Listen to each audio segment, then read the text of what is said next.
Bonjour à toi, j'espère que tu vas bien. Bienvenue sur ce podcast. Aujourd'hui, on va parler de la valeur réelle et de la valeur perçue. On va parler du fait de travailler à augmenter la confiance en soi. On va parler de comment arrêter de se traiter comme une merde, comment arrêter de se parler n'importe comment et comment mettre les actions en place pour enfin sortir de ce vice, enfin avoir un peu plus de valeur, enfin avoir un peu plus de confiance dans cette vie. Déjà, si tu me découvres sur cette vidéo, je t'invite à t'abonner, à liker, à partager et aussi à aller écouter tous les autres podcasts que j'ai faits qui sont disponibles sur les plateformes de streaming, donc Spotify, Amazon Music, Apple Podcast, Google Podcast et toutes les autres plateformes. Donc, euh, déjà, c'est quoi la différence entre la valeur réelle et la valeur perçue? La valeur réelle, c'est la valeur que l'on a soit quand on prend déjà l'initiative de s'améliorer, c'est-à-dire dès l'instant que tu prends l'initiative de t'améliorer, tu prends conscience de la valeur réelle que tu as à cet instant. Mais d'ores et déjà, nous naissons tous avec une valeur. Les femmes naissent, elles, avec la valeur de pouvoir enfanter, de pouvoir porter un enfant et de pouvoir donner la vie. Nous, les hommes, on est avec la valeur de pouvoir donner, de pouvoir enfanter, de pouvoir mettre une femme enceinte. Donc voilà. Aujourd'hui, déjà pour commencer, pourquoi prendre conscience de sa valeur réelle? Pourquoi prendre conscience de sa valeur réelle? C'est très important de le faire. Surtout si tu es dans une phase d'amélioration, si tu es dans une optique de te développer, d'être la meilleure version de toi-même, tu es obligé de prendre conscience de ta valeur réelle. La valeur réelle qui peut être tout simplement ta valeur physique, ta valeur financière, ta valeur intellectuelle, ta valeur spirituelle, ta valeur morale, ta valeur sociale aussi, voilà, qui n'est pas à négliger. Il faut déjà prendre conscience de ça, de sa valeur réelle, afin de pouvoir poser le doigt sur ce qui il y a à améliorer. Et la valeur réelle aussi peut être tes origines, peut être ta couleur de peau, peut être ta religion, qui est une valeur réelle aussi. Si tu es noir, c'est ta valeur réelle. Si tu es blanc, c'est ta valeur réelle. Tu ne peux pas la changer. Il y a des valeurs qui sont, il y a des valeurs il y a des valeurs qui ne peuvent pas être modifiées. Et il faut vraiment prendre conscience de ça. Donc, si tu es petit, c'est une valeur que tu ne peux pas modifier. Si tu es grand, c'est une valeur que tu ne peux pas modifier parce que tu es grand. Si tu es obèse, si tu es en obésité morbide, c'est une valeur que tu peux modifier parce que tu peux prendre soin de ton physique.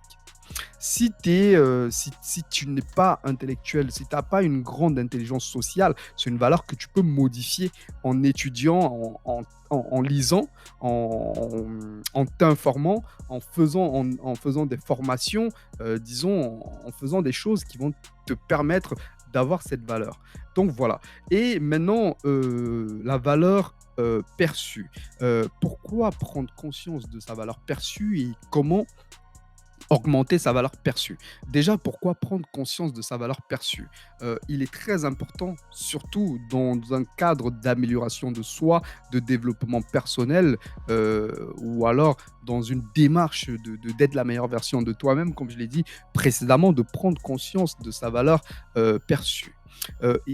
Certaines personnes vont vous dire,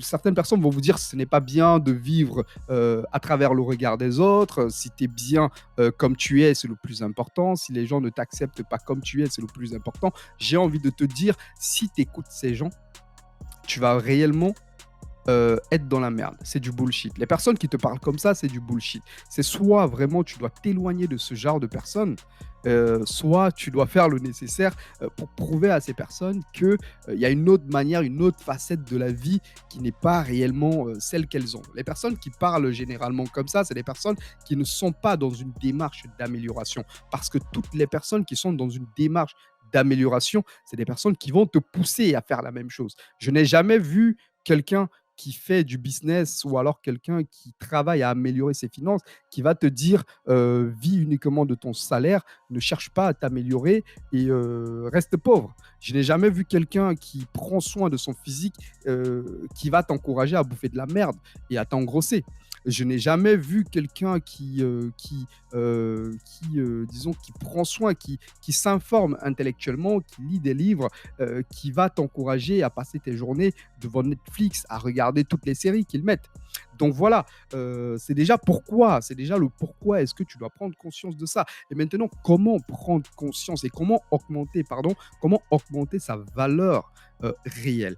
Pour augmenter sa valeur réelle, comme je l'ai dit précédemment, ça implique déjà une prise de conscience. Ça implique déjà de prendre la pilule, de prendre cette pilule rouge qui est tellement difficile et qui est amère, qui ne fait pas toujours plaisir. C'est vraiment de prendre conscience de sa réalité, d'être vraiment entré dans la réalité, de se dire aujourd'hui, je fais la démarche d'améliorer ma valeur. Quelle est ma valeur financière? Comment est-ce que je peux améliorer mes finances? Quelle est ma valeur physique?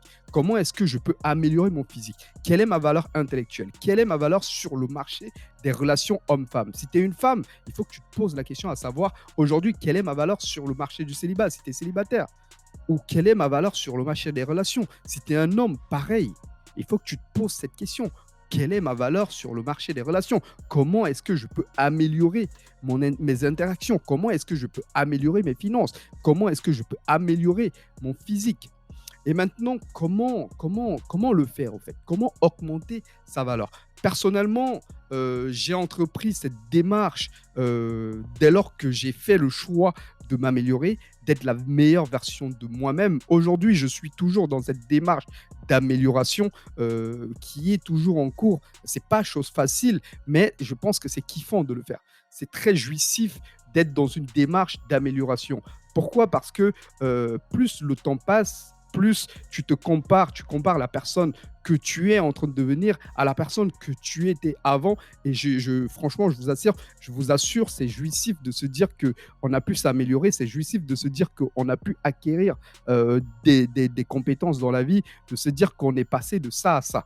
Et que de se dire que financièrement, on ne dépend plus uniquement de son salaire, de se dire que physiquement, on a pu s'améliorer ou que intellectuellement ou socialement, on a plus de choses à dire, on a plus de choses à partager au fait. C'est très jouissif de le faire.